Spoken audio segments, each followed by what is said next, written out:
Right, coming back, we continue to center ourselves in the big pause, a big pause, collective rest for collective power. And we're going to be hearing next from another mother. Really lucky to have her with us, Atlantic Rain. She's also a wife, a written communicator, and she's the owner, I want to hear about this more, owner of the Pampered Pussy, sacred intimacy lover.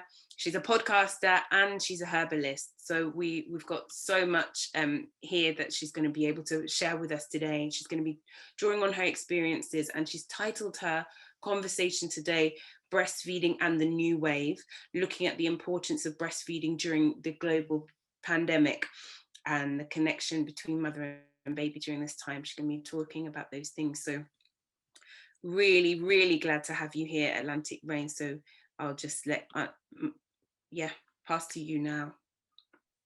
Good morning, ladies. Can everyone hear me? Yes, super. Because the reception here is really, really poor, so I do apologise if I flitter in and out and stuff. But yeah, firstly, I'd like to say thank you for having me. I've not done a talk in a very long time, so I do feel quite rusty, so bear with me. Thank you for your share, Susan. That is something that I definitely can relate to, and I'll be going into sort of like my experience a little bit deeper in a moment, but I could definitely connect with what it was that you were sharing. I think that's the story of many women, so thank you for that. Also thank you, Ruth, for asking me to come along today. Oh gosh, the stress, but I am here and I will be fine. So I suppose one of the first things that I wanted to say was that as we are all here, we are all women and we've all got our journeys. And I wanted to just remind us all, probably going back to the lady that did the meditation, which was a beautiful thing, that everything about a woman is spiritual. We are spiritual beings.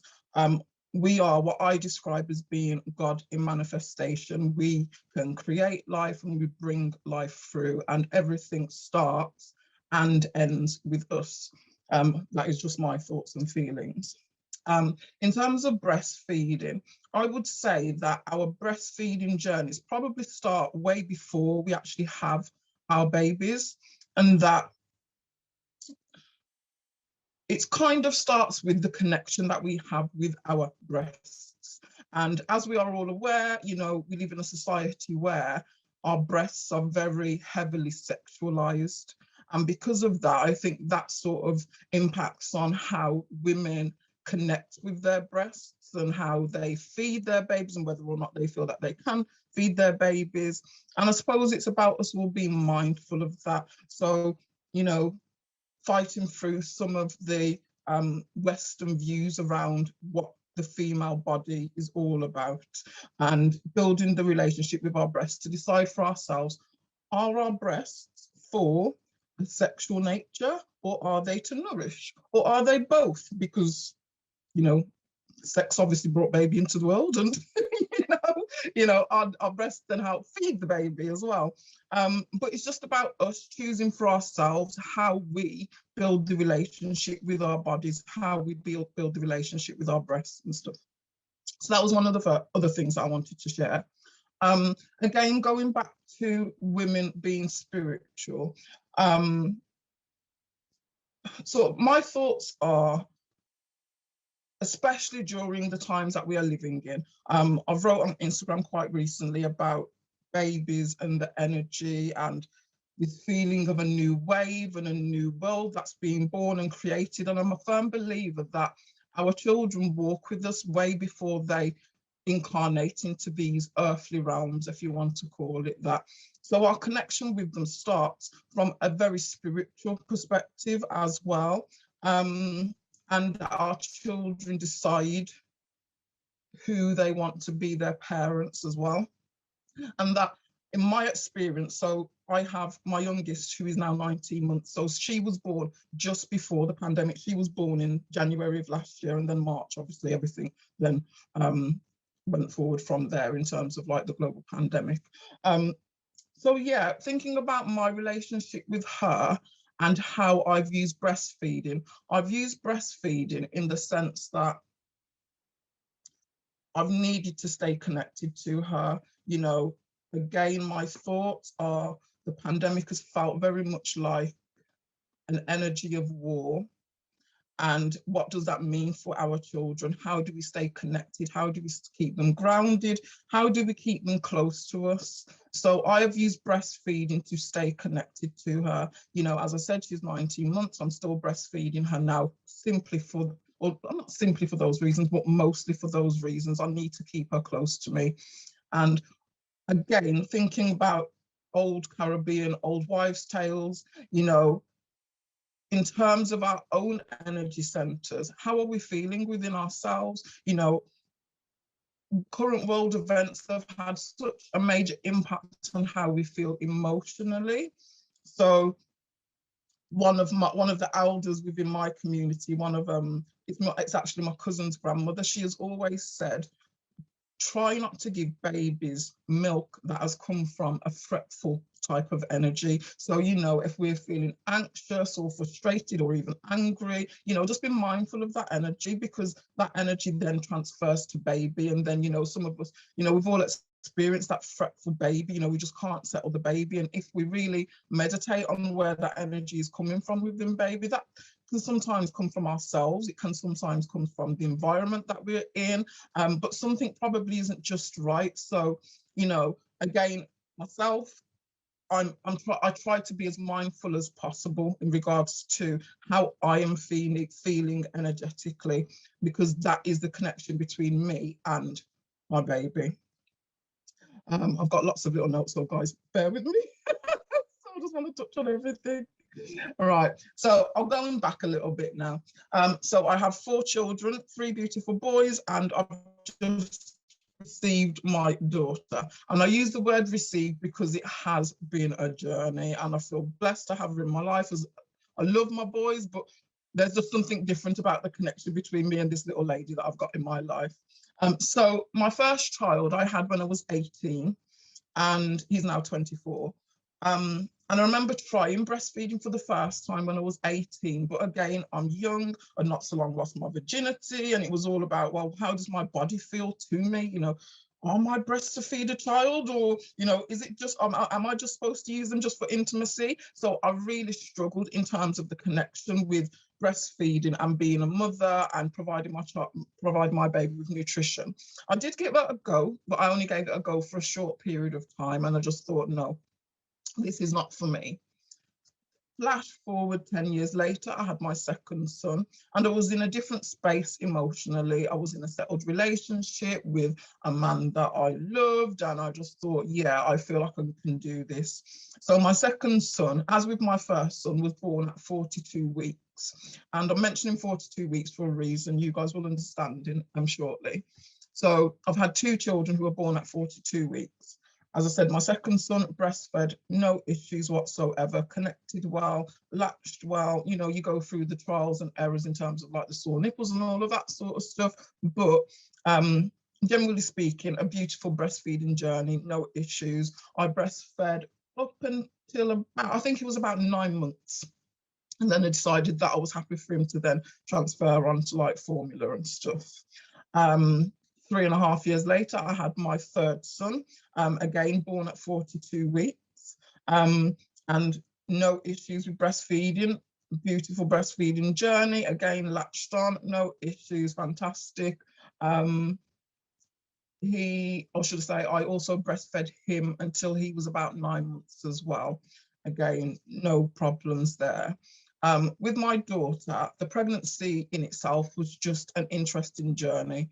And I was also mindful, although I didn't know that I was having a girl, I felt a real heavy feminine type of energy. And it came with a lot of anxiety for me, because I wanted to be the mom that's got a good relationship with her daughter, and, you know, we're best friends and all that sort of stuff. You know, as I said, baby's only 19, we're not even there yet. But, you know, these were the sorts of thoughts that were flowing through my mind. So based on age, because I was 41, should I say. I was 41 when baby was born. Based on age, lots of information from the hospital. This is what we advise you to do. That is what we advise you to, this is what we advise you to do. And again, going back to sort of like myself and Ruth's relationship, we first met while doing our doula training. So I'm kind of part of the Doula Network, sort of like fit it in and out, but I stopped trying and keep up to date with knowledge. So I would say I'm probably at an advantage. So although science and the medics were telling me this is what you need to do, because I had my doula sisters, I was able to seek advice on what felt right for me. So there was a few things that I pushed back on. There was other things that I felt comfortable with. Anyway, baby was born at 38 weeks. And I'd never had a baby that early before. She was also born by emergency C-section. Which I felt very traumatized by as well. And the trauma sat in my body for a long time. So as I've said, 38 weeks, my daughter is born. And, about a couple of hours after her being born, I remember being in the hospital room, and, my husband's there, a couple of her older siblings had come to visit her. And the nurse saying to me that, have I fed her yet? And I'd said, yes, I've tried, but nothing's coming through. So she said, okay, then, well, I can't put you on a ward until until you have a successful feed, was the kind of words. I'm not going to say those were the exact words, but that's how I interpreted it.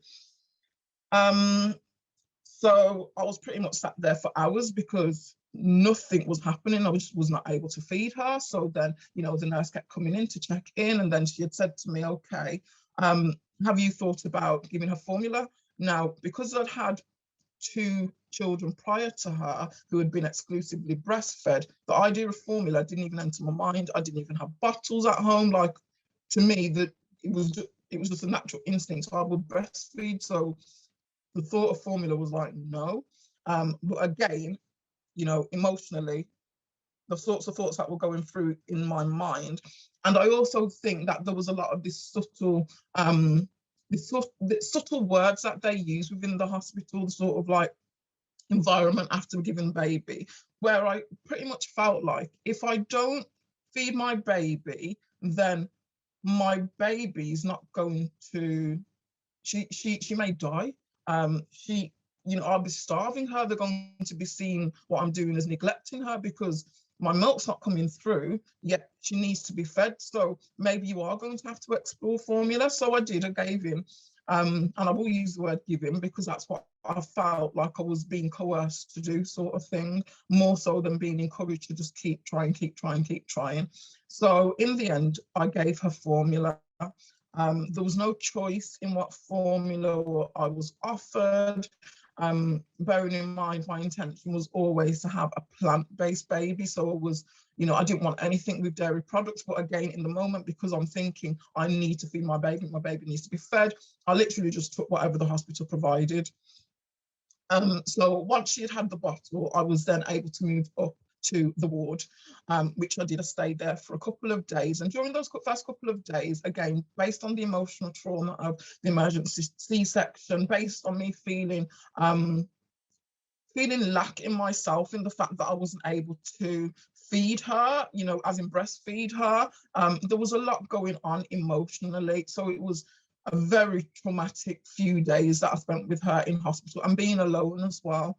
And I'm not used to being alone after having a baby because I've had natural births. I'm literally pretty much home within 12 to 24 hours. So to be there 48 hours, 72 hours later, I really struggled with that. So I'd see the nurse on and off, to give me pain relief for the C-section.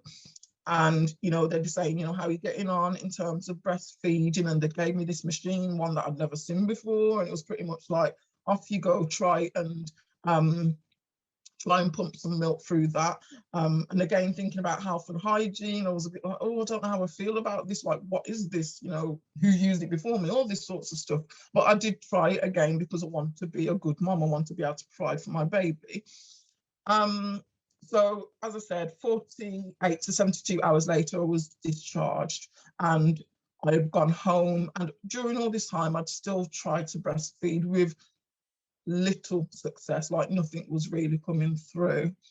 And I'd spent a good few weeks on a pretty much downward spiral of feeling very inadequate as a mother, but I'd still continue to try feeding. So, you know, I was having some milk come through, but as I said, very little. So most of her feeds were being done through formula.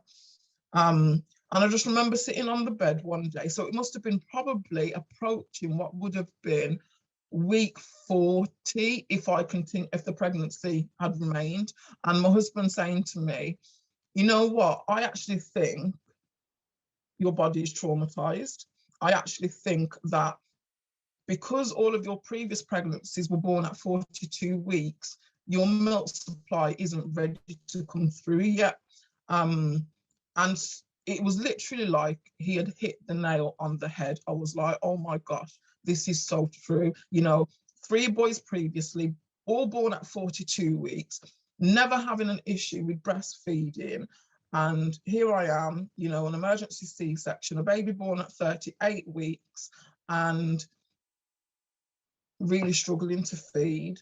And literally, after he had said that, I'd felt this, I don't know, it was just like everything just seemed to change, but change for the better. And I'd continue to try in terms of feeding. He would give me space because, you know, as I said, some days I'd be good and I'd be on an emotional high, and some days I'd be really bad. And it was literally all connected to whether or not I was able to feed my daughter successfully. And then at what would have been 42 weeks, my milk came through literally without no issue. I didn't have to use formula anymore. She was then exclusively breastfed, and I felt like a brand new mom again. Like, oh my gosh, wow, this has just taken so long. But with perseverance, you know, I was able to successfully breastfeed. And it was at a point as well where I thought, you know, there was loads of moments, should I say, where I thought, oh my gosh, you know, I'm going to have a bottle-fed baby with formula, which is not a bad thing. You know, babies need to be fed regardless as to how it comes. But I really wanted to breastfeed. I was really desperate to breastfeed. So yeah, at 42 weeks, my milk came. We got rid of all the formula because I no longer needed it. And, you know, sometimes I expressed, sometimes I just breastfed. But the milk came, and that was from 4 weeks of constant challenge and emotional roller coaster. But it came, and, you know, I give thanks to my husband for just being in tune with me as well, and seeing how the previous pregnancies, and because I talk a lot, so, you know, I'm always like, oh, you know, babes, have you noticed this and have you noticed that? And so even though due to the trauma, I wasn't in the headspace of being able to connect to what was really going on, he was able to. So that was a major help. So, you know, men do have amazing purposes. Believe it or not, ladies, you know, our men are really, really good men if they can stay in tune. So yeah, you know, again, going back to, you know, the global pandemic and how you can stay connected with your baby. Again, going back to, you know, things such as energy, you know, there's positive, there's negative, and we're not going to be good all the time, but it's just about us having that awareness, you know, using things like meditation, using things like affirmation, and we can do all of these things while breastfeeding so that we are sure that the energy that we are exchanging between mother and baby is of good energy. It's a balanced energy. You know, being outside in nature and just simply sitting in the park, you know, kicking your flip-flops or your shoes off and just placing your feet on the ground and just staying connected to source, you know, that will help ground us when feeling possible, you know, feeling episodes of anxiety or frustration or whatever it is that we're faced with, you know, that also helps. I'm not sure if I said this before, but, you know, using things like affirmations while breastfeeding. Sometimes we don't even have to speak things out loud. It's just having the thought of, you know, staying in the vibration of love so that our children when feeding are connected to that. Things that I've also done have been things such as I did the first 40 days, and if you women have not heard of the first 40 days, look it up. I cannot remember the author of the book. Ruth, I'm not sure if you know the author. If you do, or if anyone knows, pop it in the comments. But it is amazing. It's a beautiful book. And it just talks about the importance of the first 40 days once giving birth, and like postpartum, and what that should look like, and how we can nurture ourselves as women. I've also done things such as fasting. And when I say fasting, I don't mean fasting off food, fasting off social media, fasting off the news, fasting off anything that will place me in a lower vibration. And, we use social media for lots of different reasons. So, it's not like I jump on social media and instantly feel like, oh gosh, this is making me feel rubbish today. But just being aware that, social media can have that impact on us. And as I said, the news as well, because of all current world events. So my most recent fast, I've been fasting off the news for about 6 weeks. And again, in terms of my emotional health and well-being, I just feel light. I'm aware of a lot of the things that are going on in the world, but I don't let them consume me. Because I'm mindful that anything that I consume, I'm then passing that energy on to the baby. And I don't want that. I want my daughter to be in this world knowing that the world is a safe place, even when we are in chaos. So yeah, it's just about being mindful of everything. And as I said, we're not going to get things perfect. Life is a journey. Breastfeeding is a journey, but it's a beautiful journey. And if you can persevere through it all, the rewards are the greatest. Like, there's no greater connection between a mother and a child than to be able to nurture and feed their baby. And yes, that is me. I am Atlantic Rain. And thank you for listening. Thank you, Atlantic Rain, for sharing your perspective and your experiences. I know there's so many folks who have been sharing in the comments how it makes sense to them, and do go through. There's some questions in there too around the support that you didn't receive, and the support that you did, the coercion, the fear, the isolation that you felt after. Venetia of Mama and Me Doula has shared, were you not supported in using an SNS to support feeding at your breast?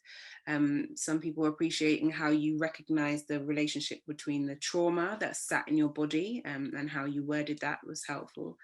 And yeah, that Naomi is asking how we can lower the feelings of stress and guilt when we're not wanting that transference of energy. But I love the way you shared about the energetics of feeding, and I'm sure that resonated with lots of people. So I'll open up if anybody's got any questions that you want to ask for Atlantic. And many people are giving their thanks. Oh, thank you. Let's see. Hey, Laurel. You're just adjusting things there. Hi. I've lost the name. But just wanted to ask you, Atlantic Rain, you said you did the first 40 days. So did you have anyone to help facilitate that? I know you said your husband was quite supportive, but did you have anyone else helping out so you could actually rest? So sorry, your reception. Yeah.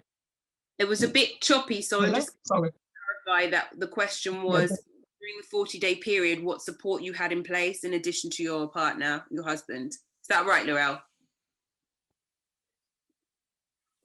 Yeah. Super. Yeah, so in addition to my husband, I had family around, my sister, my mother-in-law, even my brothers. I'm very open, and I'm very mindful about keeping men involved in the experiences of women as well, because I think it's only going to serve us all well. So I had my husband, I had my sister, I had my mother-in-law, I got the older boys, so everyone pretty much chipped in. And this is what I would say to women, even in regards to the first 40 days of pregnancy. If you wanted to give it a trial run in our normal everyday to-day life, think about your periods and the bleeding phase of your periods, because that's the only way that I can think of a similar experience that we experience on a regular basis, where it takes a lot of energy out of us. And I always say to women, during our bleeding phase, that is a time of rest and relaxation and recuperation in terms of energy, and that's exactly what the 40 days looks like. So again, for me, during the 40 days, or during my bleeding phase of my cycle, I sit in that energy and I rest, and I make sure I have nurturing foods, which are anything that I think keeps me warm and cozy, and the soups and sometimes salads, and anything that makes me feel good, sometimes chocolate, whatever makes me feel good, that's what I nurture myself with. And I don't leave the house a lot either, because it's all about preserving energy. But if you put the 40 days in that context and how you would nurture yourself, or how people, might nurture you, that's the only way that I can describe it, in something that in a regular cycle that we go through as women, as in the bleeding phases of our cycle. But no, going back to the question, definitely, my husband, sister, mother-in-law and older children. But if you've got a good network of friends, these are things that you can discuss. And it could just be something as simple as everyone takes it in turns to bring a dish. Everyone pops over to sit with the baby while you jump in the bath, just really simple things. But I suppose the most important thing is, one, identifying the need in yourself to nurture yourself, and two, if possible, to formulate a network so that you have things in place for when you do your 40 days. But I would definitely, I can see someone just popped something about getting their son on board. I would 100% encourage us as women to speak to our men about the cycles of being a woman, because we are very complex and I don't think men understand us sometimes, which is why I probably made it my duty as a mother of 3 boys to keep having that conversation with them, so that they're aware that this is what mommy goes through. But yeah, I hope that answered your question. Thank you. And yeah, answered the question and then added lots and elaborated on so much. They're in the chat. There's the details of the book, The First 40 Days. Oh, fantastic. Good. Julianne, thank you. She jumped on that and put the Amazon link in there as well. Oh, wicked. Good. Yeah, others are saying, yeah, just feeling for you that sense of the inadequacy as a mother, how that's interrelated with our feeding journey, and all of the thoughts that then come with that, how you express that, really appreciated. And you did come through, and that's a really powerful account. And obviously, I think lots of people saying how they share in the anger that you, they are angry, and how you didn't get that support in hospital and were sort of pushed in a certain direction that made you feel that you had to give up. Sorry, Lola has her hand raised up, so I can see you, so. Hi, sorry, thank you so much. It was really passionate talk. And I was just curious, when you were talking about that sort of first feed where the midwife was sort of suggesting that you use formula, did she actually make any attempt to support you with breastfeeding, and what was it that she did, if she did? No, she didn't make any attempt to support me with breastfeeding at all. And that's what I mean. I feel like there's these subtle cues that make women feel inadequate, and it's also what is not spoken about as well, because and the words that we use in terms of, like, if that was you, like, there's probably people within this circle right now that are trained in supporting women in breastfeeding, so you're aware of like your language and your words and how you use them, and you know how you would do things to empower. That was not my experience. My experience was, you know, in order for you to move to a ward, you need to feed your baby, and that means that you may have to give her formula. And no, there was no support in regards to like showing me how to get her to feed at all. And I think that has, it definitely, for myself, and as I said, I know my story is not a unique one. This will be the story of many, you know, it does plant that seed of inadequacy. So I do get why some women just give up and just think, you know what, maybe formula is the best way, because ultimately as women, we just want to be able to nurture and feed our babies. That's what women do, we feed the family. So yeah, not the greatest experience, but definitely a learning journey, and one that, you know, to be honest, I'm quite lucky, because you know, it allowed me to really tune into myself, so that now, you know, if I was to ever come across women that had a similar experience to me, I can share my story, because I've lived through that experience. Whereas, you know, if everything would have been beautiful and I had no issues like the 3 previous pregnancies, you know, probably wouldn't be here today having this conversation. So, you know, there's a gift in it all. But yeah. Thank you so much, Atlantic Brain. I'm so grateful to have you, and your energy that you're wanting to pass on, both you and Suzette, passing that on and sharing the community the things that you've overcome and have learnt. So we're really grateful to have you and your voice here. You're welcome. In the chat.